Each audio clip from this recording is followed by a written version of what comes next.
Pera zo befardet gant ar? Sweezen. Allez, toisez-nous vid an ol. Gant ar mant vitan, hein? Ya. Le gal a dalek min naour rentri war mugen.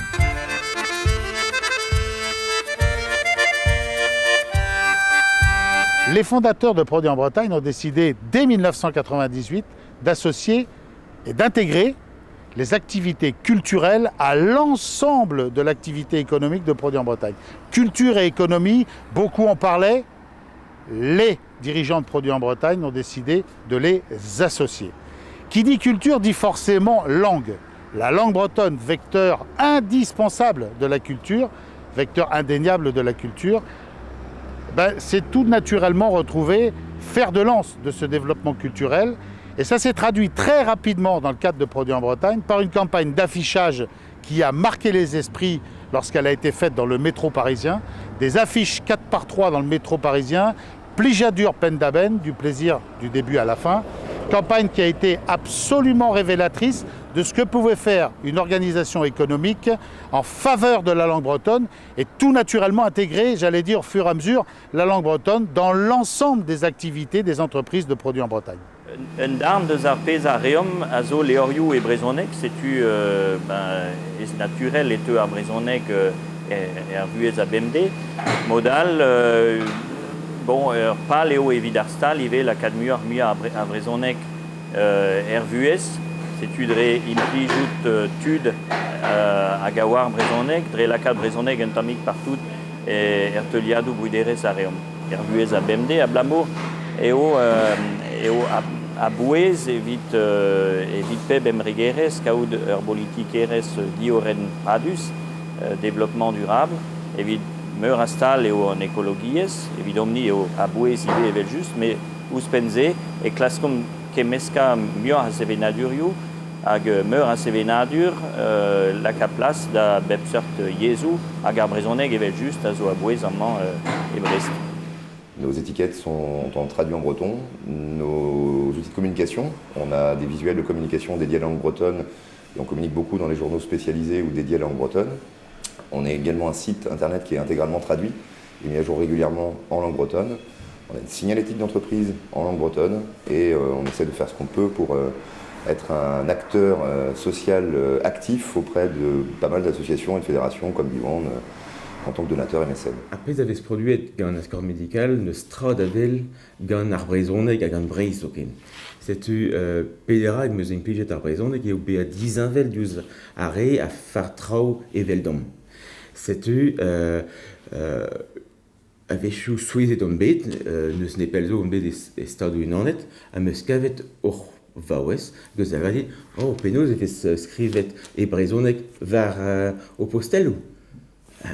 Souezet mek e oan, mais mosse on bet an deud aver dizinvel diouz are a fard implantennoù eveldom. An draz a zo kenver ar pratikou, e kenver an dud hag a zo labourat ganom e barz an ambregerez. Deud eo ar brezhoneg da veza o narrouez deus an ambregerez a pez a zo dispar, pa o bet roet eom priz France 3 da skouer. Tout an dud brezonegerien peget a zo deut da eulia an abadenn a fieru e oan. Setu dam sonj, ober avad ar brezhoneg e kenver ar pratikou hag ive e diavarz an ambregerez. Le mondialisme est là, donc les gens ont besoin de se reconnaître à travers cette identité-là, à travers la langue bretonne. Donc c'est un point de repère, je crois, aujourd'hui qui est indispensable dans nos magasins. Le souhait, ça serait peut-être d'aller encore plus loin. Pourquoi pas faire des annonces en breton, que les gens se sentent bien en Bretagne et reconnaissent effectivement que la langue est parlée, etc. Stumet on eus drevraz 1000 pevarc'h den var stumadurioù hir, hag ez eus stud a lar entual eus pevarugendregan hag a vlabour ingal bebloa.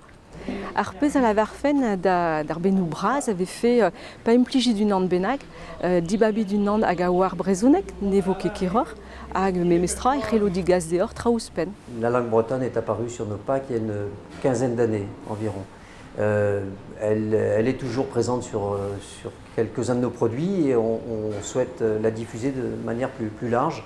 Elle renforce un peu notre identité bretonne. elle fait le lien entre nos racines et le monde économique tel que nous le ressentons nous ici dans l'entreprise. Elle est en adéquation parfaite avec nos valeurs. On desket on eus ar brezhoneg pa oan bihan, mais ar choaz on eus gret eo don endro en man, beva en man, a labourad en man. Se oa ar choaz on eus gret pa on oa ugen bloa. Me meus gret ma studioù en diavez, gwenael ive, hag bevet on eus un tammik e pepler, vardro Bruxelles, Montréal, hag ar pez on oa c'hoant e don endro en man, gant un dra an oa ouspen ar yez. A nevez ket kavet en lec'hal hag petra e c'hellon pober irio gant ar yez ar brezhoneg. Hag lak varvel un tammig ar yezman, en embregerez a vremañ, evit krouit traoù nevesor, hag ar choaz a oa don endro hag labourat gant ar pez on eus ni ouspen. La Bretagne est reconnue pour son caractère, pour sa différence, et le moyen de la montrer tous les jours, ça passe par la langue. Par la langue, on peut aussi montrer la culture, on peut montrer les produits, on peut montrer le dynamisme de la région. Il faut toujours aller un peu plus loin. Il y a encore du travail. On peut encore aller plus loin. An eus force are ne voin ket brezhoneg, are deus an tu roazen a zo bet e gemerd a yez brezhoneg mat gaten, a blamor baber brezhoneg, CMB, viten, foars nou den ket brezhoneg no, foars ne ren ket chekenou e brezhoneg no, a zo tost de zo holen, re zo tom d'ar brezhoneg meus tra. D'ar chanjatou, da pezo difez e treout hag a real fize deus ar brovreiz a lak a pezo pouezus kenan dirak ar yez. Ar yez o gwed a sevenadur. Eb yez, eb randro ebet. Ar pouezus kenan dretoun draze. Eo ato ar yez. Ar yez zo simen e tre an dans, an musik, al labre. C'est-tu desk brezhoneg, a magazès desk brezhoneg, bez a tom deus ar brezhoneg. Concrètement, on ne peut pas dire aujourd'hui culture d'un côté, économie de l'autre. Tout est lié. Tout est clairement lié aujourd'hui. Et on le voit avec la mondialisation et tout ce qui se passe aujourd'hui. On parle d'emploi, l'emploi c'est général. On ne peut pas d'un côté se revendiquer breton et oublier toute cette culture bretonne et vendre des produits bretons. Aujourd'hui, Sodia Legal est une société ancrée dans son territoire. Et donc ça veut dire respecter des valeurs et les valeurs bretonnes. Brezhoneg zo tout un drou d'homme.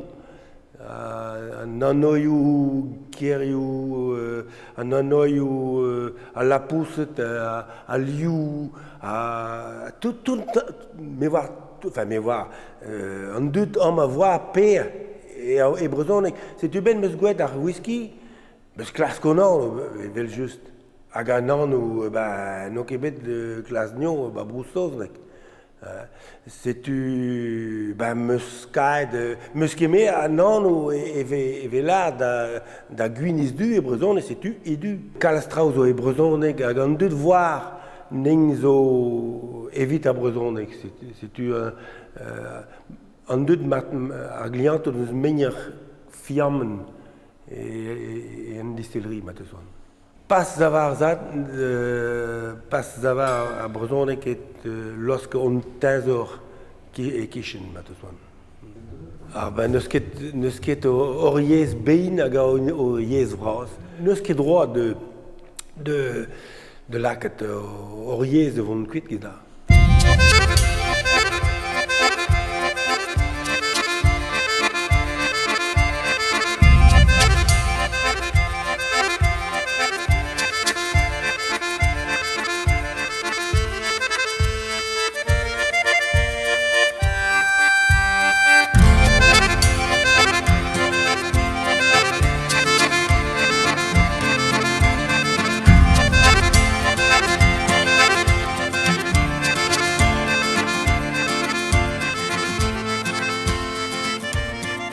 On eus ket c'hoant kaout ur skeudenn un tammig penozlar, un tammig folklorel, on eus c'hoant kaout ur skeudenn a vremañ. Hag ar yez a c'hell beza Penosla, ur skoden brau evit komzez breiz. Ya, d'or zonj ez eus muiant a ambregerechou a gav mat kenan implijout brezonegerien pe memez a implij ar brezonek o unan o tegemer tut pe a zigaz deomp implijidi d'astumant memestra, muiant. Positivel qu'un vers place ar brezonek e bed en ar mers. Moi, j'ai pas eu la chance d'apprendre le breton quand j'étais plus jeune, puisque ça se pratiquait peu. Je suis un jeune chef d'entreprise, pas non plus si jeune que ça par rapport à la démocratisation de d'IBS, d'Iurne, qui se sont développés depuis des années. Donc c'est vrai que je n'ai pas eu la chance d'être formé. Mes enfants le sont par contre. Donc à partir de là, je ne pense pas que la langue soit réservée effectivement à... Il n'y a pas d'âge pour apprendre une langue, donc je l'apprends moi-même grâce à certaines méthodes aujourd'hui sur les livres. Il n'y a pas d'âge, il y a besoin d'être âgé ou jeune pour apprécier le breton et vouloir défendre sa région et sa différence culturelle. Megavdin ne produit des breiz, ma ez eus da gentatou da ger breiz. Breiz e bar brezonek neo ke kalzadra. Setu a bodad labour var ar brezonek, a glask lakad bar vel ar brezonek etou eskandizili, lakad anian, lakad ariez da veva. Bunta en tamig are da skwer ar gourmahajou, da drei an traou e diouiez, lakad ani bar vel, évidemment da deux bars arstalio agive ben chikour un tam be assemblées gandare ou de squand au berandrabenag et aux enquêtes des presseurs tu kemer arvaz c'est tu azemaum ganto. La langue bretonne, c'est un gisement de valeurs, de différenciation, et je ne peux qu'inciter et inviter l'ensemble des entreprises à l'utiliser. Plus nous utiliserons cette langue qui est la nôtre, qui est notre patrimoine, qui est notre culture, plus nous l'utiliserons, j'allais dire, naturellement et normalement, plus elle existera positivement et plus nous serons tous, nous, fiers d'appartenir à une Bretagne qui ose, qui avance, qui gagne, parce qu'elle a une identité positive. Digemermad var triskel quiz, malar andor on lipouza farde d'ervro, o skoazel a labour, o touja d'an endro, an veet a drugar et d'un tourt an melen a glaz, o kemer per zerzevenadur erzervichou hag industries, an brouget ar famila bezganeing a boe ugen vla, piouan. Produit des breiz. Bravo Lena, feia, produit des breiz, prena, nor skoazel a labour. Fichans pesenan baba oe ugen vla, trugar e vras di hol la berz produit des breiz. Produit des breiz. Talvoudou da randa.